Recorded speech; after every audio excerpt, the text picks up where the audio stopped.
Hey folks, I'm Tom Vassell. I'm Mike DeLisio. Today we're taking a look at a game called Flatiron, based on the very famous building in New York City. Yes. About building it. I've seen this building in person. I don't know why it amuses me. I find it interesting how thin it is. It's a great building, right? Because it evokes a particular era in American history. Certain buildings evoke an era. The Flatiron building, 100%. Yeah, I went and read a little bit about Wikipedia, read the movies in which the Flatiron building was destroyed. Everybody in New York has been destroyed in some movie. Godzilla's taken out Flatiron about 17 times, I think. This is a two-player game, and it's about building. Here's how it plays. In this game, players are trying to get the most points. You'll keep track on this board here, keep track of your points, and you're going to be doing so by building the structure, building the Flatiron here in the middle of the table.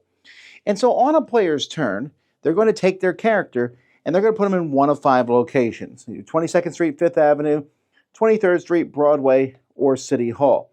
There's a stack of cards associated with each of these streets. This is Broadway, but not every card in there is Broadway. Half of them are, but the other half are the other streets. You can see, even though this is 5th Avenue, it shows us 22nd Street on top. When you go to a location, there's 3 things you can do. No matter where you go, you can always take $2. Sometimes you just need money. You also can't go where the other person is, and you always have to move. So green can't go here, they go one, they have 3 spots. You always have 3 spots to move to. When you go to a spot, there's 3 things you do. One is take the $2. Another is you can buy a card. So when you buy a card, the cost is there on the top. There's a Broadway card. So what I can do with this is I can tuck it under my board on the top, or I can tuck it underneath on the bottom. There's a couple things. Whenever I go to a street, I can use the actions of that street, which means I can use all the actions from top to bottom on that street. So I'm picking which action I'm adding to the street. But also there's reputation. This was +1. This is -3. At the end of the game, you're going to look at your reputation on all your streets. You'll add up all your pluses and minus. And if you have a positive reputation, you get 5 points. If you don't, you lose 3 points. So this one gives me $4, but at maybe some cost. Now, when you run these, you take the action on them. 4 of the actions are get a pillar. You'll take the color pillar that you take of that action. They're each different costs, although there'll be different costs based on what board you have. The different boards have different costs. So for me, blue is the lowest, but another board, orange might be the lowest. So here it cost me 1 to buy one, or I can sell 1 for 1. Down here at the bottom, I can pay 2 to put a pillar on the board. When you put a pillar on, there's 3 spots to put pillars. There's different bonuses that they have that they will give you. This gives me a reputation marker. This one gives me money. And when you build one, each 4 has to have 3 different colors. So that's fine. I could have put a white here instead, but I can't have 2 oranges. Another action then is to put on the next 4, which you can see over here, which can get you a lot of victory points doing that. And then there's more spots. When a 4 is out here, there will be a special ability in play that's going to affect everybody. You'll notice this one here, if I put a blue on there, I get some bonus points. So that's what you're doing. You're taking these actions. These will be the same. Your other actions are going to change based on what you've done. And at the beginning of the game, players can decide, what board they're going to use. Most of your actions are the same. The colors are different. Like I said, these 3 basic actions are the same, and then you'll have a special action here. So this one here, I can pay 2 to get any pillar.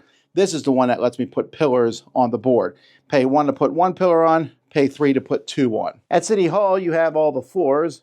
Placing the roof is going to trigger the end of the game. When you go to City Hall, though, you can buy one of the City Hall cards up here. There'll be 6 of these here at the beginning of the game, and these are usually going to give you points at the end, and they also will mess with reputation. So you're going to, again, you can put these in spots, but they're not actions. You still have to put them in a slot on your board, but they won't give you actions. You can also, in the City Hall, take a newspaper token action that's there, and this one here lets me buy a pillar for 1 less. Newspaper tokens are in the game. They're like positive little benefits. You can use them on your turns. There's going to be a white figure on this board, and when your player marker reaches that, the first player who does it will draw 2 newspaper tokens, keep 1, and give 1 to the other person.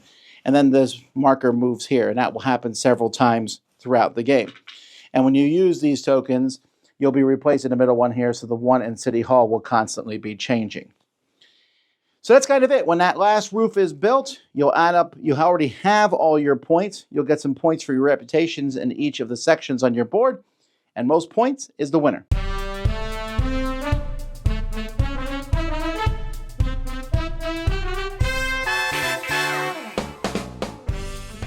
You know what's funny was when I teach this game, I'm like, okay, so in a 2-player game, and I keep thinking it's only a 2-player game. It's only a 2-player game, yes. But doesn't it feel like it could have been more somehow? I don't know how to explain it. No. I feel like I'm playing a two-player variant of another game.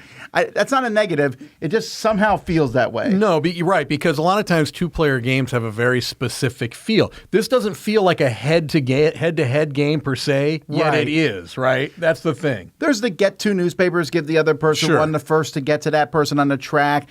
There's a few minor things, but mostly it's like an engine. Not an engine building, but you're building, you're collecting and building these pillars. Mm-hmm. There's a little bit of monetary stuff. Sure. But the core base of the game, which I really like, is that whole buy a card, stick it there, now you can run an action. Yes. Or do I want to start running actions faster? You can get pillars up before the other person. Absolutely. And there definitely in this game is I want to do this, so you can't do that. Yes.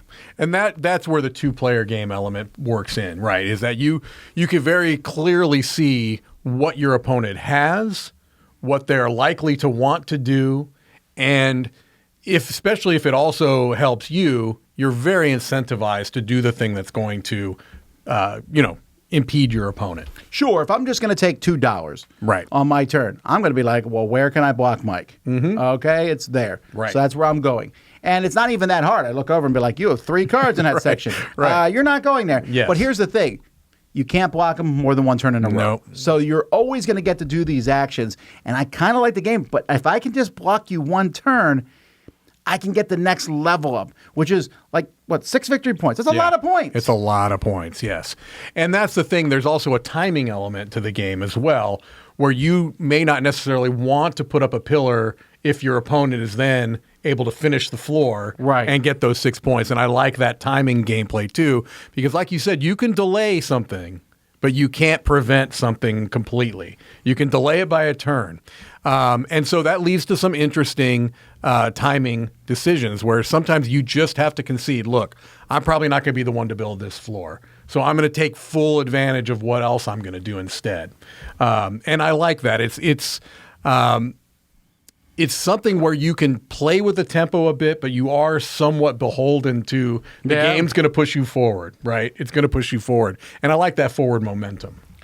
I do wonder, so I love the aspect of if a card's more powerful than another card, it's probably his negative reputation. And that's, you cannot avoid that. At the end, if you lose a whole pile of points to negative and your opponent gets positive on all of them, you're probably going to lose. Yes. So you have to be careful on that. Each of the boards, I think each of the boards has like a special power on the very first spot. Yes. Right. They don't feel equal to me. They do not. A couple feel better than the others. I mean, again, I'm no super player of the game, but I was like, this seems clearly better than this one.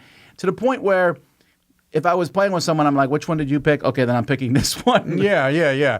No, and I wonder if that's by design. I think that might be an element of the design because they're clearly not equal. You know what I mean? It's not even close on some of them, and especially situationally, but if there's a situational versus an always, right? I'd rather have the always. Sure. I get that.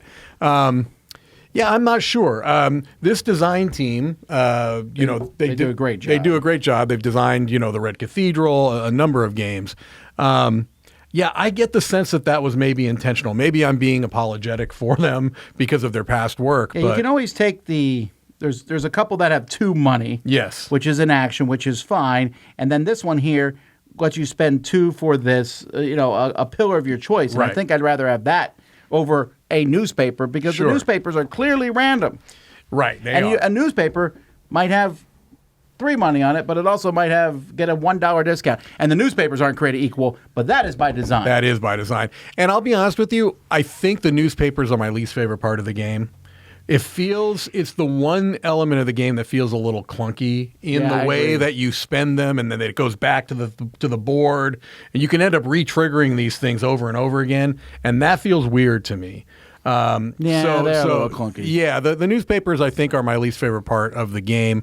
It's not something that's going to knock it down 2 points or anything, but it definitely is the part of the game that it feels mechanical more than the other elements of the game feel mechanical. The other mechanical thing for me is going to town hall. The special ability that you get from there is that newspaper you're there. Why would you almost ever do that? Right. If it's 3 money, then yes, I'll go there instead of taking 2 money. But often it's a small thing. Right. I'd rather run one of my systems. Yes. And I'm not blocking you from doing it. No. Unless I think you're going to buy one of those cards. Now, those cards are pretty useful. Yeah, they can. The end game scoring, because, again, that can kind of change the outlook of the game. Mm-hmm. These are kind of minor quibbles, but I think the building being built, it's not a dexterity game. No. But it's a very solid building. I never sit there and go, oh, it will fall. No, that's fine. There's some symbology, but it's pretty easy to learn pretty quickly. Yeah, and they have a good rule book. Yeah. But it's easy to play, and the back and forth is really fun. Mm-hmm. Like I said, it didn't feel like a 2-player when I first was going through it. But after a while, you're like, oh, I see. There's this give and take back with the other person. So it's a little maybe more involved than I want this kind of 2-player game to be. I don't know how to explain that, but I still really do enjoy it. I'm giving it a 7.5. I'm very close. I'm a little higher at an 8. I do feel like this is a game that is unique among 2-player games. That I agree on. It does not feel like any other 2-player games. It has a stronger economic element than maybe 2-player games of this weight typically have, and so that's kind of cool. If you like economic games, I wouldn't call it an economic game, but it's certainly a core element of the design. You know, there's a big part of that. And the satisfaction of being able to build up those different areas on your board can get the people that like combo-y feeling stuff. That can be a part of this game as well. Rock solid production, also really nice components, good quality cardboard. The wooden components are sparse. There aren't many, but they're very, very... But also the fact that there are not many is actually built into the game. If you run out of orange pillars, you're out of orange pillars. You're out of orange pillars, and so there's that scarcity as well, which is kind of cool in the game. So I like it. 8, easy recommend, and unique among 2-player games. Well, there you go, folks. That's Flatiron. I'm Tom Vassell. I'm Mike DeLisio. We're going to New York.